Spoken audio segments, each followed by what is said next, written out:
Hello viewers, இன்னைக்கு நம்ம பார்க்க போறது ஒன் பீஸ் எபிசோட் 1028 பார்ட் 2.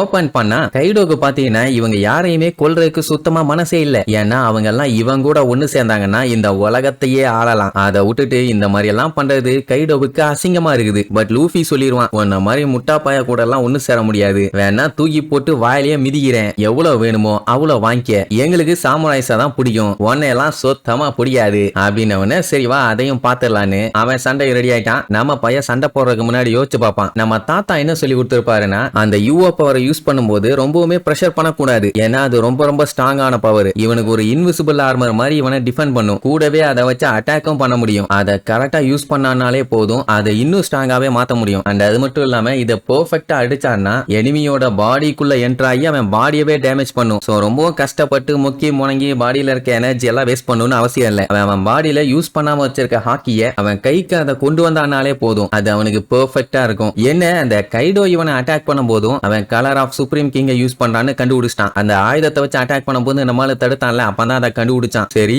இதை கண்டுபிடிச்சு மட்டும் என்ன பண்ண போற, நீயும் அதை யூஸ் பண்ண போறியா? வாய்ப்பே இல்ல, ஸ்ட்ராங்கான ஆளுங்க மட்டும் தான்டா அதை பண்ண முடியும், நான் பாதி பேய், என்கிட்ட எல்லாம் ஆட்டம் செல்லுபடி ஆகாதுன்னு கைடோ அவனுக்கு ஈக்குவலான எனிமியை எப்படி அட்டாக் பண்ண வெறி கொண்டு வருவான், அந்த அளவுக்கு வேகமா அட்டாக் பண்ண வருவான். ஆக்சுவலா நம்ம யோகரோ இந்த பவரை யூஸ் பண்ணும்போது எப்பவுமே ரொம்ப ஃபோர்ஸ் யூஸ் பண்ணக்கூடாது. நம்ம ரெய்லி கூட அந்த யானையை அடிச்சு கவுத்தும் போது அசால்ட்டா நின்று காலி பண்ணிருப்பாரே தவிர ரொம்ப எனர்ஜி கொடுத்து முக்கி முணங்கி அடிச்சு அதெல்லாம் பண்ணிருக்க மாட்டாரு. அதைத்தான் இவனும் பண்ணணும். ரொம்ப ஸ்டெயின் பண்ணி பண்ணான்னா அந்த பவர் ஃபுல்ஃபில் ஆகாது. இப்ப கூட லூஃபி சண்டை போடும் போது அந்த தப்பதான் பண்ணான். அதுக்கு முன்னாடி அந்த பவர்ஸ் எல்லாம் அவன் யூஸ் பண்ணலன்னு வைங்க, லூஃபிக்கு நல்லாவே தெரியும் அவனோட அட்டாக் எந்த அளவுக்கு ஸ்ட்ராங்கா இருக்கும்னு. பவுன்ஸ் மேனா இருந்தப்போ அடிச்சு தெறிக்க விட்டு பவுன்ஸ் பண்ணானே, அதுக்கப்புறமும் அதே பவர் யூஸ் பண்ணி அடிச்சான், அவ்வளவு எஃபிஷியன்டா இல்ல. அதனாலதான் அவனுக்கு அடி பட்டாலும் அந்த அளவுக்கு பெருசா இல்லாம திருப்பி லூஃபியை போட்டு அந்த அடி அடிச்சு மட்டையாகிட்டான். பட் இந்த டைம் லூஃபி உசாரு, அந்த பவரை அப்படியே ஃபீல் பண்ணுவான். அவனுக்குள்ள அந்த பவர் பாத்தீங்கன்னா பூத்து மலர்ந்து ஒரு வழியா அந்த பவரை எப்படி ஹேண்டில் பண்ணணும்னு தெரிஞ்சுக்கிட்டான். இப்ப அப்படியே கேஷுவலா நின்னுட்டு இருக்கும்போது கைடோ ஓங்கி அடிக்க வருவான். கேஷுவலா ஒரு கிக்கு, கைடோவை தொற்றுக்க கூட மாட்டான். கைடோவால அதுக்கு மேல அடிக்க முடியல, வாயை பொளந்துருவான். அந்த இடமே வெட்டிச்சு திருச்சு கைடோவே பேக் அடிச்சிருவான். எப்படி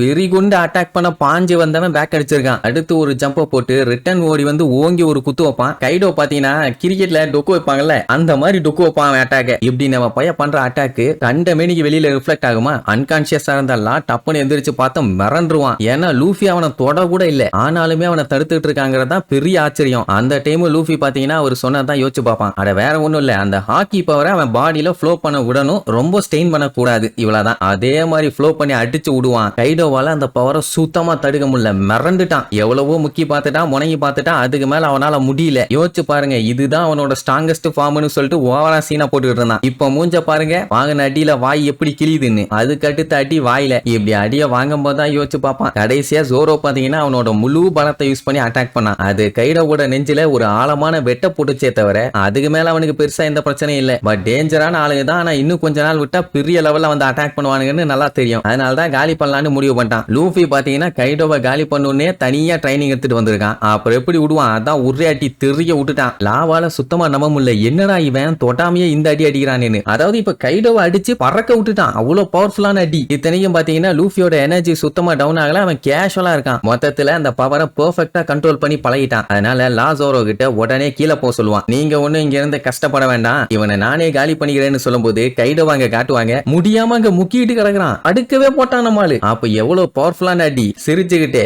எல்லாத்துக்கிட்டையும் போய் எனக்காக நான் இவனை ஜெயிக்க போறேன்னு சொல்லுங்க, இனிமேட்டு கைடோ கத்திட்டு வந்தானா கழுத்தா மாட்டிலேயே அடி விழ போகுது அப்படின்னு சந்தோஷமா சொல்லுவான். சரி இதுக்கப்புறமாச்சு கைடோவை ஈஸியா ஜெயிச்சானா இல்ல திருப்பியும் இதுக்கு ஏதாச்சும் என்கவுண்டர் பண்ணிட்டு அவன் வர்றானான்னு அடுத்தடுத்த எபிசோட்ல பார்க்கலாம். டாடா.